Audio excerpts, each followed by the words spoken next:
నిన్న జరిగిన యాత్రలో కూడా మొత్తం అంతా 8 వార్డులు కవర్ అవ్వడం జరిగింది. దాంట్లో మొత్తం అందరూ కూడా ప్రజలు వారు ఎదురవుతున్న సమస్యలు, వార్డుల్లో ఉన్న సమస్యలు, దాంతోపాటు వాళ్ళు రోజువారీగా ఎదుర్కొంటున్న సమస్యలన్నింటి గురించి కూడా మాట్లాడడం జరిగింది. ముఖ్యంగా మహిళలు ఈ పెరిగిన రేట్ల మీద చాలా ఇబ్బంది పడే పరిస్థితి ఎక్కువగా కనపడుతుంది.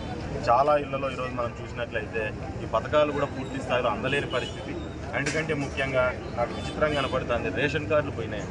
గత 5 ఏళ్ళ నుంచి చాలామందికి రేషన్ కార్డులు పోయినాయి, చాలామందికి పెన్షన్లకు అర్హులు కాకుండా పోయినారు. ఈ రకంగా అనేకమైన సమస్యలు ఎదురవుతున్నాయి. మరి రెండవది వచ్చేటప్పటికి ఇప్పుడు పారిశుద్ధ్య కార్మికులు కూడా గత కొన్ని రోజుల నుంచి సమ్మె చేస్తున్నారు. ఈ సమ్మె చేసినప్పటి నుంచి కూడా టౌన్ అంతా కూడా ఎక్కడికక్కడ చెత్త తీయకపోగా మొత్తం వార్డులో ఉన్నవాళ్ళు కూడా ఆ స్మెల్కి ఇబ్బంది పడే పరిస్థితి ఉంది. మరి ఈ టైంలోనే కాదు, గతంలో కూడా ఆఫీసర్లు నెక్స్ట్ టైం గవర్నమెంట్ వచ్చినట్లయితే ఈ క్లీన్లీనెస్ మీద పూర్తిగా దృష్టి పెట్టమని చెప్పి కూడా చాలామంది మహిళలు కూడా పదే చెప్పడం జరిగింది.